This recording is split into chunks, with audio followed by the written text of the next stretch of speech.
Hello friends, handwritten notes या lecture सिरीजमध्ये तुमचे स्वागत आहे.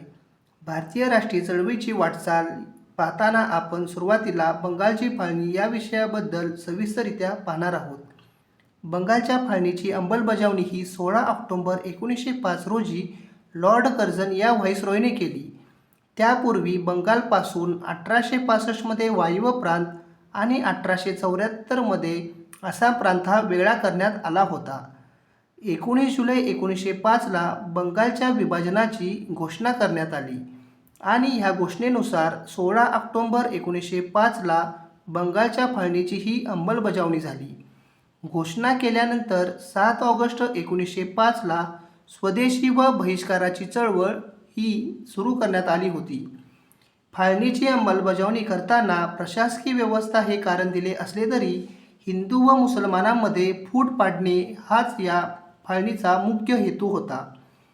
फाळणी केल्यानंतर नव्या व्यवस्थेनुसार पूर्व बंगाल व आसाम हा एक प्रांत आणि पश्चिम बंगाल, बिहार, ओरिसा असा एक प्रांत बनवला गेला. त्यावेळी बंगालचा लेफ्टनंट गव्हर्नर हा अँड्रू फ्रेझर होता. फाळणीचा दिवस हा शोक दिन म्हणून पाळण्यात आला. त्यावेळी वंदे मातरम हे गीत बहिष्काराचे गीत बनले. रवींद्रनाथ टागोर यांनी अमर सोनार बांगला हे गीत बनवले. त्यावेळी रक्षाबंधनाचा कार्यक्रम होऊन बंगालच्या दोन्ही भागातील लोकांनी एकमेकांना राख्या बांधल्या. त्यावेळी वृत्तपत्रांनी महत्त्वाची भूमिका बजावली. हिंदू व मुसलमानांमध्ये ऐक्य राखण्यामध्ये के के मित्रा यांच्या संजीवनी, एस एन बॅनर्जी यांच्या बंगाली, मोतीलाल घोष यांच्या अमृत बाजार पत्रिका या वृत्तपत्रांनी महत्त्वाची भूमिका बजावली.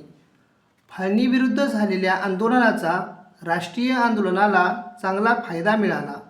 या बंगालच्या फाळणीपासूनच राष्ट्रीय चळवळीला सुरुवात झाली.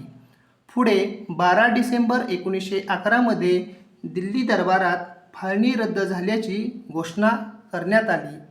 ही वरील माहिती बंगालच्या फाळणी संदर्भात होती. इथून पुढे आपण प्रत्येक विषय history, geography, polity, economics, science, current affairs प्रत्येक विषय हा हँड रिटन नोट्स थ्रू अभ्यासणार आहोत.